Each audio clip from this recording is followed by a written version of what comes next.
कई माताएं बहनें तो कहती हैं देवी जी क्या बताएं हमारा बेटा हमारी बात नहीं मानता। तो इसमें भी कहीं ना कहीं माताओं बहनों की गलती है।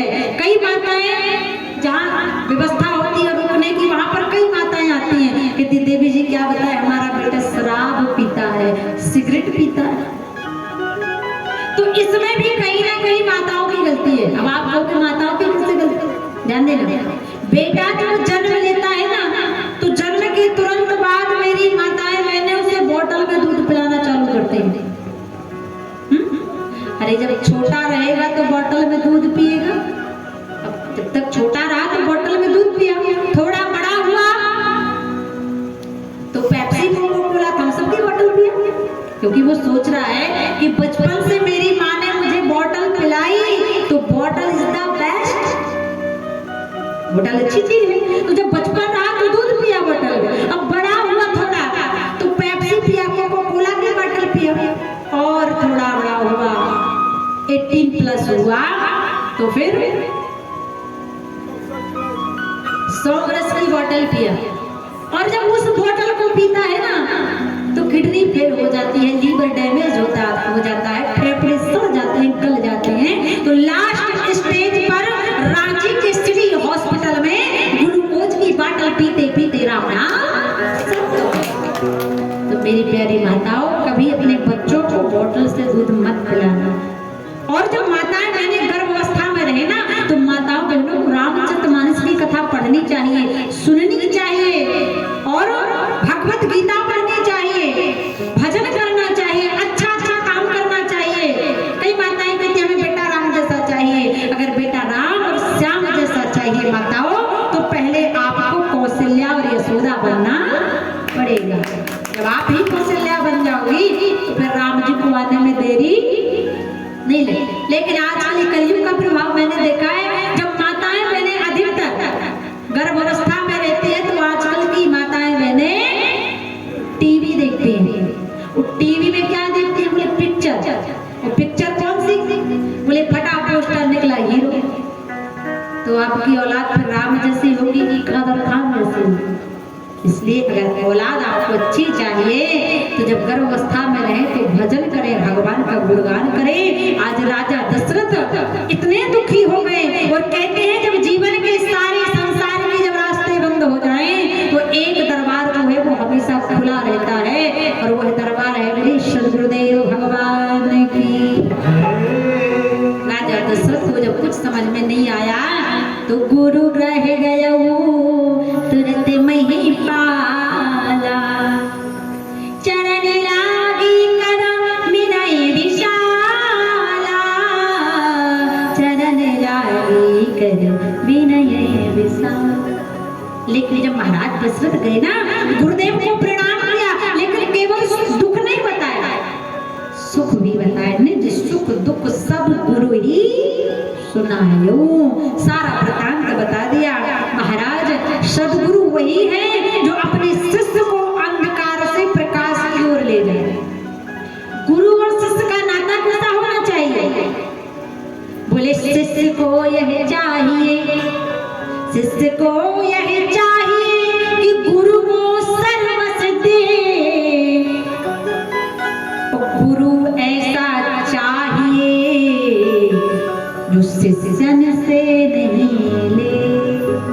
गुरु और शिष्य ऐसे ना हो कि लोभी गुरु लालची चेला, दोनों नाराक में ठेलम ठेला।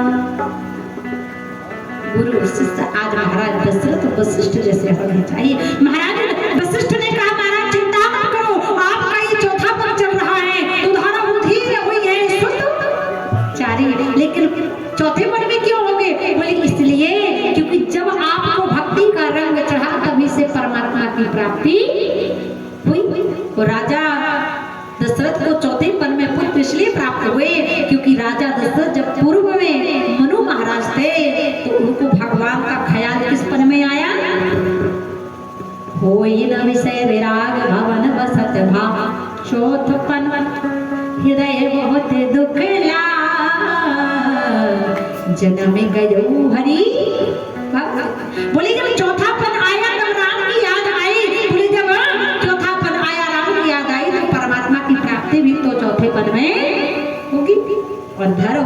हुई है सुतचारी, त्रिभुवन विद्युत भगत आदि।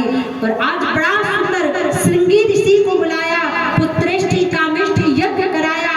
और जैसे ही यज्ञ हुआ तो आज यज्ञ से अग्नि देवता हाथ में पायल से लेकर प्रकट हो गए और कहा महाराज लीजिए इस प्रसाद को आप अपनी पत्नियों को दे दीजिए। अब राजा दशरथ ने उस प्रसाद को लिया और उस प्रसाद के भाग कैसे किए कि अरध भागे को शिल्यहि दीना, अरध भाग को शिल्यहि दीना, उभये भागे आधे कर दीना, उभये भागे आधे कर दीना, उभये भाग आधे कर दीना, उभये भाग आधे कर दीना, अरध भागे को शिल्यहि दीना, अरध भाग को शिल्यहि दीना, अरध भागे को, अरध भागे को शिल्यहि दीना, उभये भाग आधे कर दीना, उभये भाग आधे कर दीना। आधा भाग माता कौशल्या को दिया और आधे भाग के दो भाग कर दिए। तो आधा कैकेयी को, आधा सुमित्रा को दिया। और जैसे ही 3 भाग किए तो जो माता सुमित्रा के हाथ पर प्रसाद रखा था उसी समय भगवान शिव की कृपा से एक चील आती है और उस चील ने क्या किया कि जो माता सुमित्रा के हाथ पर प्रसाद था यज्ञ का, उसने वह चोंच में दबाया और लेकर उड़ गई और वहां पर गई जहां पर माता अंजनी तपस्या कर रही थी।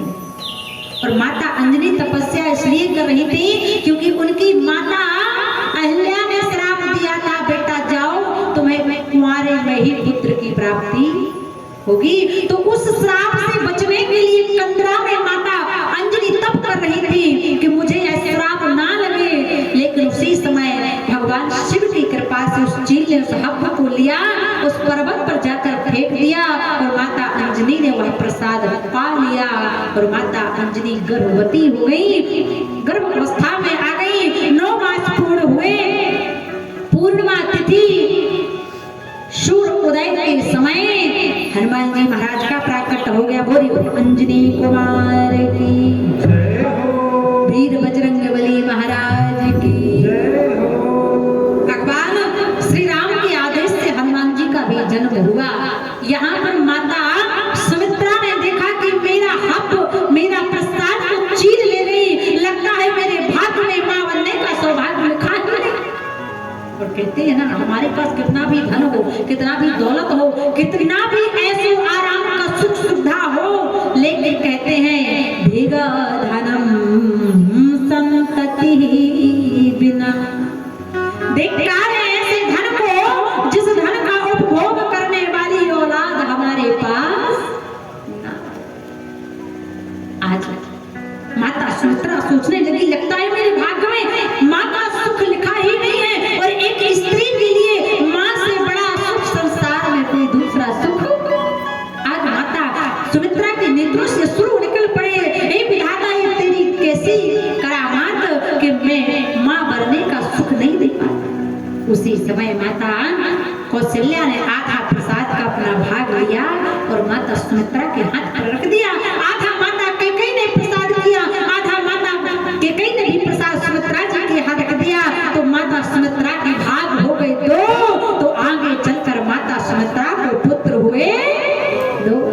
लेकिन ध्यान देना माता सुमित्रा की उदारता देख। माता सुमित्रा ने सोचा मेरा प्रसाद तो चीज ले गई, मैं मां नहीं बन पाती, लेकिन अगर मेरी बहनें ना होती तो मुझे 2 लाल की प्राप्ति नहीं होती। इसलिए कहा कि जब मुझे 2 लाल प्राप्त हुए हैं और जिसके माध्यम से प्राप्त हुए हैं तो मैं दोनों लाल को उनके लाल की सेवा में समर्पित ही करूंगी। और माता सुमित्रा ने अपने पुत्र लक्ष्मण और शत्रुघ्न को दोनों माताओं के बेटों की सेवा में लगा दी। लक्ष्मण को राम की सेवा में और भरत की सेवा में शत्रुघ्न को लगा दिया। धन है माता सुमित्रा का चरित्र। बोलिए तीनों माताओं की जय हो। ऐसे जब तीनों माताओं ने प्रसाद खाया और तीनों माताएं गर्भावस्था में आ गई। आज अयोध्या नगरी में हर्षोल्लास आ गया कि भगवान का जन्म होने वाला है। यही विधि गर्भ सहित सब रानी,